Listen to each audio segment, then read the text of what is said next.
16 वर्ष की हंसती खेलती सुशीला गुमसुम सी उदास रहने लगी थी। कुछ दिनों पहले उसकी माँ इमारत पर काम करते समय गिरकर स्वर्ग सिधार गई थी।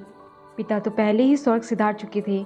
अब उनकी खोली में सुशीला के अलावा कोई नहीं था। यह अकेलापन ही उसकी उदासी का कारण था। माँ के निधन के बाद एक दिन उसने बिल्डर से कहा, साहब, मैं अपनी माँ की जगह पर काम करना चाहती हूँ, यदि आप हाँ कहे तो। नहीं नहीं, अभी तो तुम्हारी उम्र कम है, मैं तुम्हें काम नहीं दे सकता। साहब, उम्र से क्या होता है, अगर आप काम नहीं दोगे तो मैं कहाँ जाऊँगी? मेरा कोई सहारा नहीं है। तब या तो मुझे भीख मांगना पड़ेगा या फिर दर दर की ठोकरें खाऊंगी। ऐसे में तो लोग मुझे ही नोच नोच कर खा जाएंगे। अगर आप माँ की जगह काम करने दोगे तो मेरी 2 वक्त की रोटी का जुगाड़ हो जाएगा और रहने के लिए यह खोली भी मेरे पास ही रहेगी। भगवान ने पेट दिया है तो उसे भरना तो पड़ेगा ना साहब। ठीक है, तुम जो भी कह रही हो वह सच ही है। तुम अपनी माँ की जगह काम कर सकती हो, लेकिन कभी कोई उम्र पूछे तो 18 वर्ष ही कहना। तुम्हारा नाम क्या है? मेरा नाम सुशीला है। ठीक है, जाओ, कल से काम पर लग जाना। जी साहब, धन्यवाद आपका। अब सुशीला अपनी माँ की जगह काम पर जाने लगी। उसके बाजू की खोली में शांता ताई भी अकेली ही रहती थी। वह भी उसी इमारत में काम करके अपना पेट पालती थी। उनकी एक बेटी थी विमला, जिसका विवाह उन्होंने 1 वर्ष पहले कर दिया था।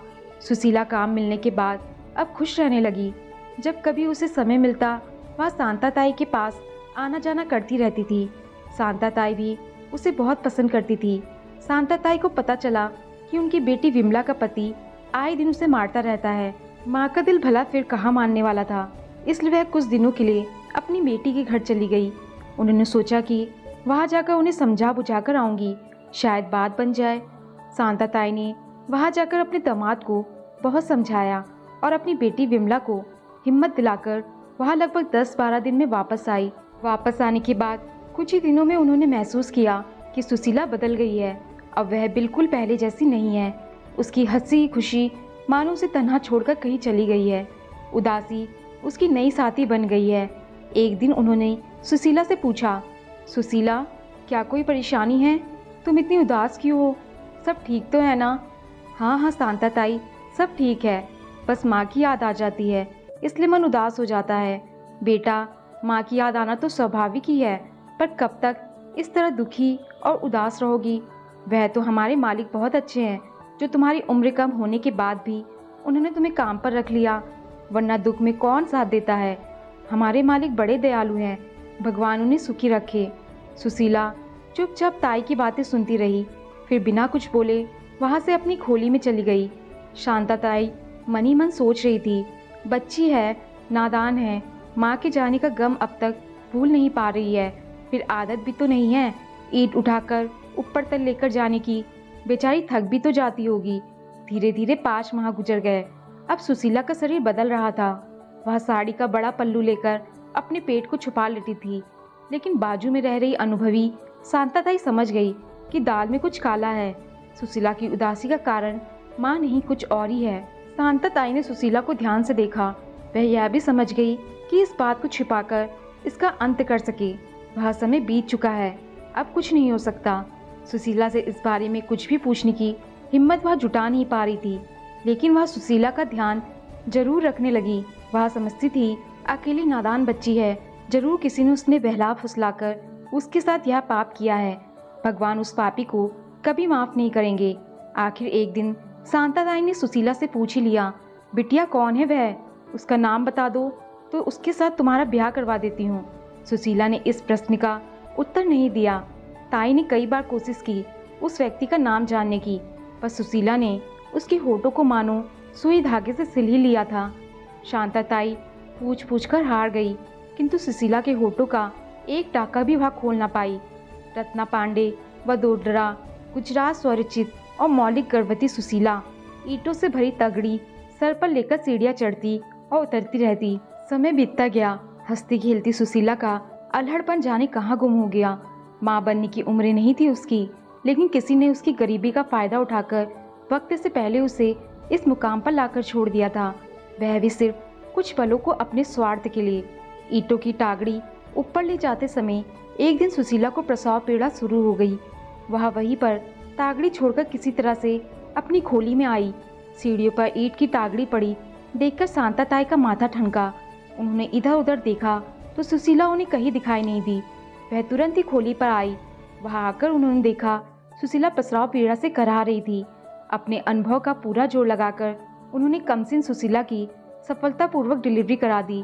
सुशीला ने एक बेटे को जन्म दिया जो कि बहुत ही कमजोर था। शांताताई ने माँ की तरह सुशीला को संभाला, उसका पूरा ख्याल रखा। देखते देखते 1 महीना गुजर गया। आज जब शांताताई ईंट की खाली तगड़ी लेकर नीचे आ रही थी तब वह देखकर हैरान रह गई। सुशीला ईंटों से भरी तागड़ी सर पर रखकर ऊपर चढ़ रही थी। उसे देखते ही उन्होंने कहा, अरे सुशीला, यह क्या कर रही है बिटिया? नाजुक कच्चा शरीर है अभी तेरा, थोड़े दिन रुक जा। तेरा बच्चा कहाँ है? सुशीला ने कहा, ताई आप भी तो बूढ़ी हैं, कब तक आप मुझे संभालेंगी? इस कच्चे शरीर को मुझे पक्का तो बनाना ही पड़ेगा ना। मुन्ना झूले पर है, उसे भी सीखना होगा ना ताई। माँ काम करेगी तो रोटी मिलेगी, रोटी मिलेगी तभी तो माँ खाएगी और तभी दूध मिलेगा और उसका पेट भरेगा। सुशीला की सच्चाई से भरी बातें सुनकर शांताताई के आंसू बह निकले। वह आगे कुछ भी ना कह सकी। नीचे आकर देखा तो मुन्ना झाड़ की टहनी पर सुशीला की पुरानी साड़ी के टुकड़े से बने झूले पर लटका झूल रहा था। जब भी वह रोता सुशीला आते जाते उसे झूला देती। अगर ज़्यादा रोता तब अपने आंचल में छिपाकर उसका पेट भर देती और फिर काम पर लग जाती। संघर्ष से भरा सुशीला का जीवन देखकर शांताताई हमेशा उससे पूछती रहती, बेटा बता दे कौन है वह, तेरी सारी तकलीफ खत्म हो जाएगी। सुशीला के होठों इस बात का कोई जवाब नहीं देते।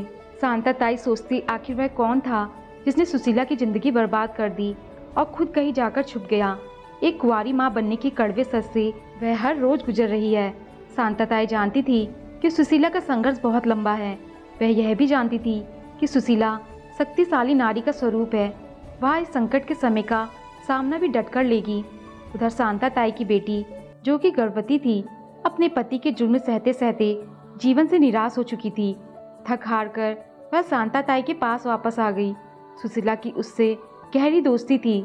सुशीला अक्सर उसके पास जाकर बैठती थी। उसकी निराशा देखकर उसे कई तरह से समझाती भी थी।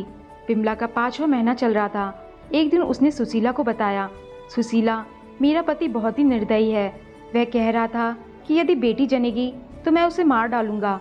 मुझे उसके पास जाने में भी डर लगता है। वह रोज दारू पीकर आता है और फिर मेरे साथ बेरहमी से पेश आता है। मैं अपने जीवन से थक गई हूँ। सोचती हूँ ऐसे जीवन से तो मौत ही भली। यदि मुझे बेटी हो गई तब तो वह यहाँ आकर भी मेरी बच्ची को मार डालेगा। उससे अच्छा है मैं ही अपना जीवन खत्म कर लूँ। यह क्या कह रही है विमला? तू यहाँ शांताताई के पास है, तुझे डरने की कोई ज़रूरत नहीं है। एक बेकार निर्दयी इंसान के पीछे तू अपना और अपने बच्चे का जीवन कैसे और क्यों खत्म करना चाहती है? तभी कमरे में आती शांताताई ने उनकी बातें सुन ली। उन्होंने विमला को समझाते हुए कहा, बिटिया, अब तुम यही रहोगी हमेशा मेरे पास। कोई ज़रूरत नहीं है उसके हाथ की मार खाकर अपने जीवन को नर्क बनाने की। कुछ माह के पश्चात विमला ने एक प्यारी सी बेटी को जन्म दिया। उसके पति को कहीं न कहीं से यह खबर लग गई। पता चलते ही वह शांताताई के घर आया। विमला के पास उस समय सुशीला भी बैठी थी। विमला के पति को देखकर सुशीला जाने लगी, किंतु डरी हुई विमला ने उसका हाथ पकड़कर उसे रोक लिया। विमला के पति ने आते से अपनी गंदी जुबान खोल दी और कहा, छोकरी जनी है तुझे, मना किया था ना मैंने कि लड़की मत लाना। इतना कहते हुए उसने सुशीला की तरफ देखते हुए कहा, जानती नहीं क्या तू, लड़कियां मुंह काला करवा देती हैं। सुशीला यह ताना सुनकर खून का घूंट पीकर रह गई। विमला उसकी बातें सुनकर रोने लगी। इतने में वहाँ शांताताई भी आ गई। अपनी बेटी को रोता देख और उसके पति की इस तरह की बातें सुनकर उनका गुस्सा 7वें आसमान पर था। उन्होंने उसे धक्का मारकर खोली से बाहर निकालते हुए कहा, इसके बाद मेरे घर की तरफ कदम भी मत रखना और मेरी बेटी की तरफ नज़र उठाकर भी मत देखना, वरना पुलिस को बुलाकर तुझे अंदर करवा दूंगी। पुलिस का नाम सुनकर वह डर गया और वहाँ से चला गया। विमला फूट फूट कर रो रही थी और कह रही थी, अब मैं क्या करूँगी, कैसे पालूंगी इसे, मुझ में इतनी ताकत नहीं है। सुशीला ने अपनी गोदी में खेलते हुए अपने छोटे से बेटे को दिखाते हुए कहा, विमला, यह देख, तेरे पास तेरी बेटी के पिता का नाम तो है, शांताताई भी है, मेरे पास तो इसके पिता का नाम भी नहीं है। आगे पीछे कोई नहीं है। जो जीवन प्रभु ने दिया है हमें उसे पूरा जीना चाहिए। चाहे कितनी भी दुख तकलीफ क्यों ना हो, जिसने मेरे अल्लड़पन का नाजायज़ फ़ायदा उठाकर मुझे कुंवारी माँ बनाकर छोड़ दिया। मैं तो जीवन में कभी अपने होठों पर उसका गंदा नाम तक नहीं आने देती। मैं उस इंसान से नफरत करती हूँ। फिर अपने बेटे को उसका नाम देने की बात तो बहुत दूर है। तुम्हारे पति ने तो ताना मुझे दिया, ऐसे तानों की मैं कई बार शिकार हुई हूँ। मेरी मर्जी के खिलाफ उसने मुझ पर ज़बरदस्ती की थी, मैं कुछ ना कर पाई। तुम ही बताओ विमला, इसमें मेरी क्या गलती थी? उस दिन शांता ताई खोली में नहीं थी, वह तुम्हारे गांव आई हुई थी और मैं अकेली थी। वह रात को आया और उसने बेरहमी से मुझे अपना शिकार बनाया। मैं रोती रही, गिड़गिड़ाती रही, किंतु उस पर कोई असर नहीं हुआ। ऐसा लग रहा था मानो मेरा शरीर उसी का है। वह इस तरह मेरा शरीर चीर हरण कर रहा था। अपनी हवस शांत करने के बाद वह मेरे पास फिर कभी नहीं आया, किंतु अपनी निशानी मुझे दे गया। मैं तो जल्दी समझ भी ना पाई कि मेरे अंदर कोई है। किसी ने आकार लेना शुरू कर दिया है। विमला, जो कुछ भी मेरे साथ हुआ किसी और के साथ कभी ना हो। बिना मेरी गलती के लोगों ने मुझे उल्टा कहना शुरू कर दिया, चरित्रहीन भी कहा। उसका क्या जो मुझे लोगों की नज़रों में चरित्रहीन बनाकर चला गया। विमला, मैंने हिम्मत नहीं हारी, क्योंकि मैं जानती हूँ कि मैं निर्दोष हूँ। गलती तो उस दरिंदे की है, चरित्रहीन भी वही है। इस लड़ाई में मैं अकेली थी विमला। मेरी कोई ना होते हुए भी शांता ताई ने मुझे सहारा दिया। तुम्हारी तो वह माँ है और माँ का सहारा सबसे बड़ा होता है। विमला ने सुशीला की बातें सुनकर रोना बंद कर दिया। ऐसा लग रहा था मानो उसमें अचानक से हिम्मत आ गई हो। वह सुशीला की हिम्मत और जज्बा देखकर हैरान थी। विमला आश्चर्यचकित होकर सुशीला को देखे जा रही थी। अपने दामाद को भगाने के बाद बाहर खड़ी शांता ताई ने आज पहली बार सुशीला के मुंह से उस सच्चाई को जाना जिसे उसने अपने सीने में छिपा कर रखा था। यह सब सुनकर वह अपने आंसू को रोक नहीं पा रही थी, क्योंकि मन ही मन तो वह भी कहीं ना कहीं सुशीला को ही इस गलती की गुनहगार मानती थी। वह आज इस बात का पश्चाताप कर रही थी कि यह एक पहलू भी तो हो सकता था जिसके बारे में उसने कभी सोचा ही नहीं। नारी होकर भी उसने सीधा नारी को ही शक के कटघरे में रखा। सुशीला ने अपनी सकारात्मक विचारधारा से निराश विमला को जीने की एक नई राह दिखा दी। विमला ने पूछा, सुशीला, तुम में इतनी हिम्मत आके आई कैसे? विमला, मेरा भी मन हुआ था कि जाकर किसी कुएं तालाब में कूद जाऊं या फिर इस बच्चे को ही मार डालूं, लेकिन मैंने खुद ही अपने आप को संभाला। मैंने सोचा भगवान ने मेरी कोख में एक जान डाली है, उसकी सांसों को खत्म करने का हक भी उन्हीं को है, मुझे नहीं। मैं इसे मारकर हत्यारा नहीं बनना चाहती थी, खुद को मारकर दुनिया से हारना नहीं चाहती थी। मैं चाहती ना विमला तो यहाँ से कहीं दूर भाग सकती थी, लेकिन मैंने ऐसा नहीं किया। मैंने जिस पर विश्वास किया उसी ने मेरे साथ विश्वासघात किया। जिसने मेरे साथ यह किया, मैं उसे यह दिखाना चाहती थी कि उसके 2 पल के आनंद के लिए उसने मुझे जीवन भर की कितनी वेदना दी है। मुझे और मेरे बच्चे को देखकर शायद उनके मन में दर्द हो और आगे से वह किसी गरीब और मुझ जैसी किसी और सुशीला को कुंवारी माँ ना बनाए। मुझे और इस प्यारे से बच्चे को देखकर उसे हमेशा वही 2 पल याद आए जिसने उसने एक गरीब की दया की भीख को जूती तले ठुकराया था। मेरी जीभ उसकी इज्जतदार जिंदगी पर दाग लगा सकती है। मैं चाहती हूँ कि वह हर पल इस डर में जिए कि कहीं मैं उसका नाम ना बता दूँ। यही उसकी हार और मेरी जीत है विमला। सुशीला की बातों ने विमला का भी जीवन जीने का नजरिया बदल दिया। अब उसमें भी सुशीला जैसे विचारधारा ने जन्म ले लिया। सुशीला खोली से बाहर जैसे ही निकली, उसे शांता ताई सामने आंसू बहाती हुई दिखाई दी। सुशीला उन्हें देखकर उनके पास रुक गई और पूछा, ताई, आंसू किस लिए? आज मैंने आपकी बेटी को उस सच्चाई से मिलवाया है जिसे जानने के बाद वह अब कभी अपना जीवन खत्म करने के बारे में नहीं सोचेगी। आप बिल्कुल चिंता ना करें, शांता ताई ने कहा। सुशीला, यह आंसू विमला के लिए नहीं, मेरे पश्चाताप के हैं बिटिया। नहीं ताई, आगे कुछ भी मत कहो। आपने तो मुझे माँ की तरह संभाला है।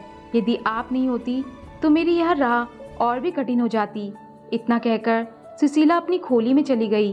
दरवाजे के बाहर खड़ी शांता ताई को आज सुशीला की बातों ने यह महसूस करा ही दिया कि आखिर वह दरिंदा था कौन। दोस्तों, आपको कहानी पसंद आई हो तो लाइक, शेयर और कमेंट जरूर करें और चैनल पर नए आए हैं तो चैनल को सब्सक्राइब करना ना भूलें। धन्यवाद।